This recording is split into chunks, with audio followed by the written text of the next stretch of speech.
The most important position in football is the quarterback position. They control the pace of the game, and they got the biggest influence on the outcome of winning or losing a football game. Simply put, if you have a bad quarterback, most of the time you're not winning a Super Bowl. Unless you're 2002 Tampa Bay, 2000s Baltimore Ravens. But if you're not one of the few individual teams that lucks out by having an all-time great NFL defense, a lot of your wins you'll have to rely on the quarterback. And that's what this video is about today, the top 12 quarterbacks in NFL history. Now first off, we'll be bringing in multiple factors. Playoff statistics, playoff dominance, clutchness, even though that can be subjective sometimes, regular season statistics, MVPs, Super Bowl MVPs, and how much did they dominate the era that they played in. And not to mention, peak performance is also a big thing for me. If a dude was the best quarterback for a 5-year span, I see that as more valuable than a dude that was a top 10 quarterback for a 15-year span. Now with that being said, this is Zaza Sports. Like, subscribe, and let's get into this list. So let's start at number 12, Lamar Jackson. Honestly, Lamar Jackson could go down as the greatest regular season quarterback we've ever seen. He might not show up in the playoffs, but in the regular season, I have not seen a better quarterback in years. He's consistent, he just wins. He's the greatest dual threat quarterback the game's ever seen. And for some reason, his passing prowess is being questioned year after year, even though he just threw 41 touchdowns with 4 interceptions in 2024. He was one Mark Andrews drop away from maybe going to a Super Bowl this year, and he's led the league in touchdown passes twice. And if you bring in his 2 MVPs, his 3 first-team All-Pros, and in my opinion, his 3 MVPs, and his insane regular season record and his regular season dominance, if we just assume that he'll win a Super Bowl in the near future, he's easily the number 12 quarterback of all time for me, and one of the best quarterbacks in the game today. Number 11, John Elway. Now, if you're an old head, you'll go up to bat for John Elway, because he's arguably one of the most talented quarterbacks of all time. He's basically a Josh Allen before Josh Allen even existed. But the thing about John Elway is, he might be the most overrated quarterback of all time. I say that, and he's still in my top 12. This dude threw 20 touchdowns once in his first 10 seasons. And when he threw 20 touchdowns for that one singular year in the first decade of his career, he threw 22 touchdowns to 23 interceptions.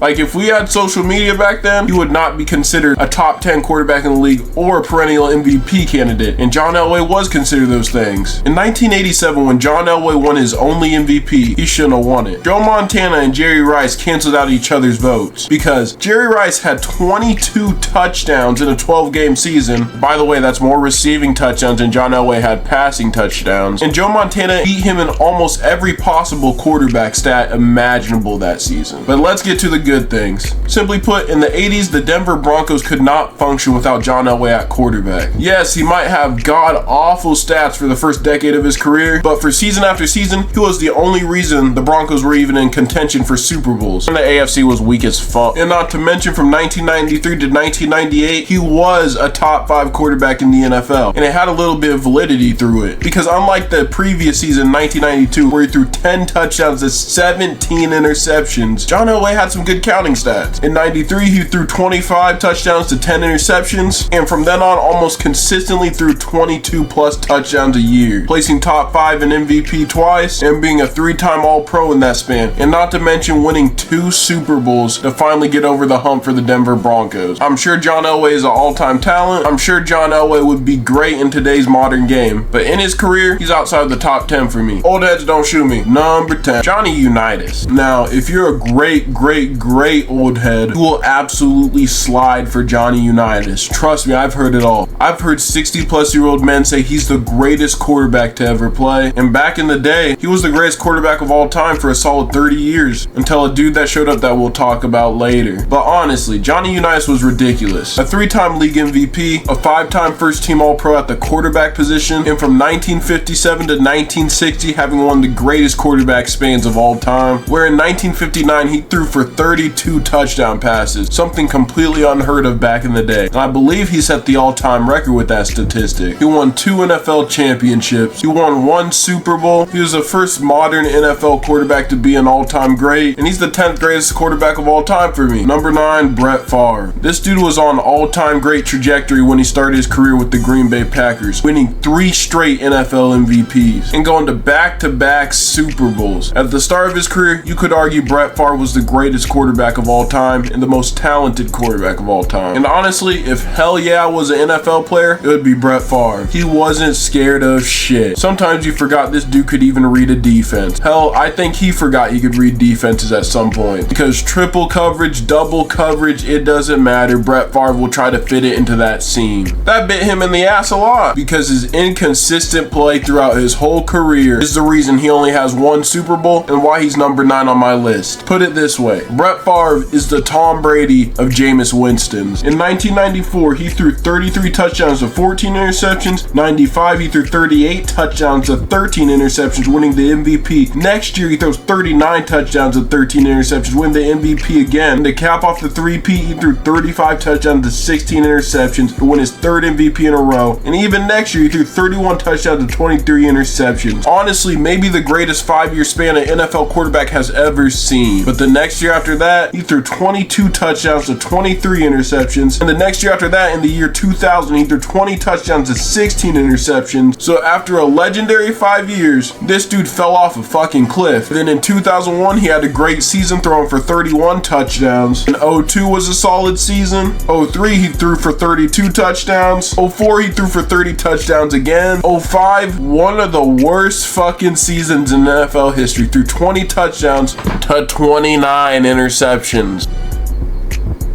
And then in 2006, he threw 18 touchdowns to 18 interceptions. Then he had a decent 07 season. In the next year in Minnesota, he threw 33 touchdowns, 7 interceptions, revitalizing his career. And then the next year, he fell off a fucking cliff and retired. Brett Favre is a hell yeah, the most inconsistent quarterback of all time, one of the most talented quarterbacks to ever play the game. But simply put, he had too big of balls for his britches. Number 8, Dan Marino. Now, Brett Favre, his first 5 years were great, but that was in the late 90s. Let's go all the way to the 1980s, where 30 passing touchdown seasons weren't common. Let's meet a man known as Dan Marino. There is nothing like Dan Marino to this day. He is still one of the 3 most talented quarterbacks of all time with Aaron Rodgers and Patrick Mahomes. And he arguably has the greatest quarterback season of all time in 1984, where he set the record for the most touchdown passes in an NFL season and the most passing yards in an NFL season that wouldn't be broken until almost 30 years later. And if you look at any all-time NFL seasons list, you'll see 1984 Dan Marino almost at the top every time. His career started off ungodly terms. He threw for 40 touchdowns twice in the first 4 years of his NFL career in the early 1980s, and he might be the greatest era-adjusted quarterback in NFL history. His era-adjusted touchdowns equivalent to 55 touchdowns in the modern day, because his 5,000 yards back then would be the equivalent of 5,621 passing yards in the modern day NFL, which would be by far the all-time record. Simply put right here, Dan Marino might be the best era-adjusted quarterback in NFL history, but what makes him low on this list? Dan Marino did not win a single Super Bowl. The one time he made it in 1984, the quarterback he was playing was just straight up better. And I wouldn't call Dan Marino a playoff choker, but he did not play up to his normal regular season level when it came to the playoffs. Now, of course, it's not all on Dan Marino, because he's the only reason they got there, but we're splitting hairs here when it comes to the greatest quarterbacks of all time. Not having a Super Bowl and not being an all-time playoff performer is going to put you in this spot. So with that being said, Dan Marino is one of the most talented quarterbacks of all time. His raw stats are insane because he retired with almost every quarterback record on earth. On my list, he's number 8. Number 7, Drew Brees. If this was greatest regular season quarterbacks of all time, he might be number 1. Even though he doesn't have a league MVP to show for it, Drew Brees' regular season stats were absolutely ridiculous in his prime. He led the NFL in passing yards 7 times, an NFL record, and led the league in passing touchdowns 4 separate times. All of this and 0 MVPs to show for it. This dude Drew Brees passed for 5,000 yards 5 times in his NFL career, and there's only been 15 5,000 yard passing seasons in NFL history. He retired with the most passing yards, the most passing touchdowns in NFL history, and almost any all-time raw stat record you can think of. But regardless of that, for all of Drew Brees' greatness, what's holding him back is an MVP. MVP. And if we're keeping it 100% P, in 2009, Payton Manning won MVP over Drew Brees, and Drew Brees almost mopped the floor with Payton Manning in every individual stat category possible. Granted, Drew Brees and Payton Manning faced off in the Super Bowl that year, and Drew Brees had the final laugh, winning his Super Bowl MVP in his only title. With that being said, Drew Brees is my 7th greatest quarterback of all time, and let's get on to number 6, Steve Young. Now, y'all might think this is too high for Steve Young, but you know when I said Dan Marino might be the greatest advanced stat quarterback of all time? Well, Steve Young is the greatest advanced stat quarterback of all time. Simply put, his era-adjusted stats are ridiculous. If you look at era-adjusted seasons, Steve Young is the only quarterback with Peyton Manning to be ranked in the top 10 NFL seasons by a quarterback twice. In 1994, where he threw 35 touchdowns to 10 interceptions, and his 1998 year where he threw 36 touchdowns to 17 interceptions. And not to mention, when it comes to era-adjusted passing, Steve Young is number 2 all time. And in Steve Young's 1998 NFL season, if we adjusted for the era of today because quarterback metrics are inflated to what it used to be, it would be 41 touchdowns to 11 interceptions. And in his 1994 season, his 35 touchdowns to 10 interceptions is equivalent to 42 touchdowns to 9 interceptions in today's league. Simply put, when it comes to advanced stats, when it comes to era adjustments, Steve Young is the greatest quarterback of all time. And not to mention, he won a Super Bowl, he won 2 league MVPs. And in his peak from 1992 all the way to 1998, there wasn't a single better quarterback in the whole league. It wasn't even a question, because in this 7-year span, he racked up 6 All-Pro teams, 2 MVPs, and he is the owner of the greatest Super Bowl performance in NFL history, where he set an all-time record throwing 6 touchdown passes in the big game. Now, with all this being said, the only reason Steve Young wouldn't be top 5 is because he had a short career. But in the sense, he wasn't really a starter until his age 30 season. But really,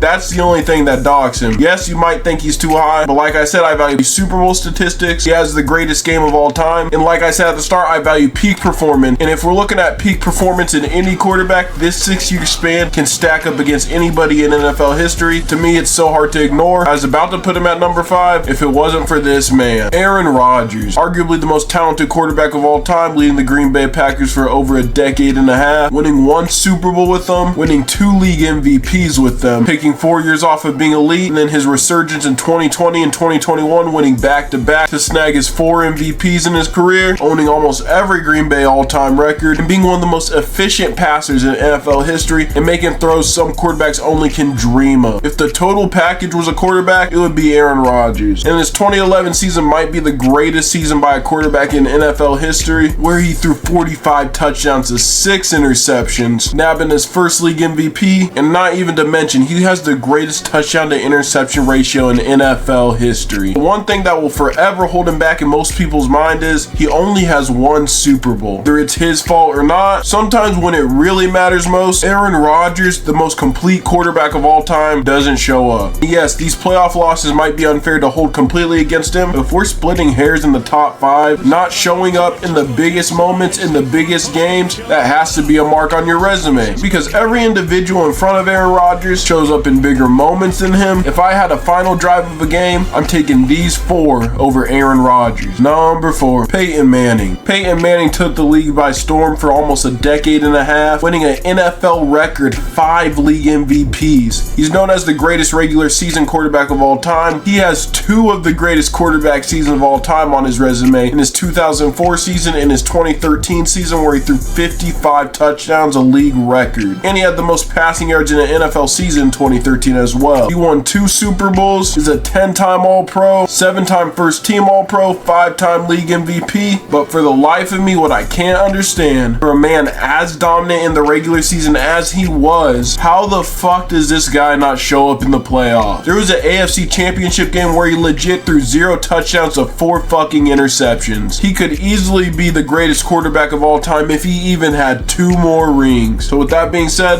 my 4th greatest quarterback of all time is Peyton Manning. Number 3, Patrick Mahomes. Hey, don't kill the messenger. Don't kill the messenger. Because real talk, when it comes to Super Bowl MVPs, playoff performances, league MVPs, regular season dominance, there is only 2 quarterbacks that have done it better than Patrick Mahomes. He has the 2nd best touchdown to interception ratio in league history. He has 2 of the greatest quarterback seasons of all time in his 2018 season, where he passed for 50 touchdowns in his first first year starting in his 2022 season, where he became the first league MVP in 20 years to win the Super Bowl the same year he won his MVP in. And then to follow that year, he went back-to-back on an 11-6 Chiefs team, and for a career, he averages 290 yards per game passing. And in 7 years starting, he's thrown damn near 250 passing touchdowns. He's a 6-time All-Pro member, 1-time Offensive Player of the Year winner, 2-time MVP, 3-time Super Bowl champion, 3-time Super Bowl MVP, which by the way is second all-time. He hasn't even been in the league for a decade yet, and he's arguably the greatest playoff quarterback in league history. He's already second all-time in passing touchdowns in the playoffs, and he's thrown 46 passing touchdowns to 10 interceptions in the playoffs. Simply put, Patrick Mahomes is unreal. He is undeniable. If you don't have him in your top 5, nigga, you're just a hater. Number 2, Joe Montana, the greatest Super Bowl quarterback of all time, not throwing a single interception in the big game, having historic performances like when he put 5 touchdowns on John Elway in the Denver Broncos' head, and just like Steve Young and Dan Marino, maybe being the greatest era-adjusted quarterback of all time, being a 6-time All-Pro member, having some of the greatest quarterback seasons of all time, like his 1989 season where he won league MVP, he won Offensive Player of the Year, he was first-team All-Pro, threw 11 touchdowns to 0 interceptions in the playoffs, proceeded to throw 5 touchdowns against the Denver Broncos and win Super Bowl MVP, and rode out with the Lombardi. His 1989 season might be the most complete NFL season by a quarterback ever. Could argue he's the greatest playoff performer ever, throwing 45 touchdowns to 21 interceptions. He elevates his game when it's needed. He might be the clutchest player of all time. He has 4 Super Bowl rings and has never lost in the big game because he shows up every single time. He might not be as talented as Rodgers, might not be as precise as Payton Manning, but when it comes to a drive, when it comes to winning, there's almost no quarterback I'll put over Joe Montana, except one. Number 1, Tom Brady. Okay, that's gonna be the end of this video, y'all. I enjoyed making this. This took a little bit to record. I hope y'all enjoy it. Comment your opinions down below,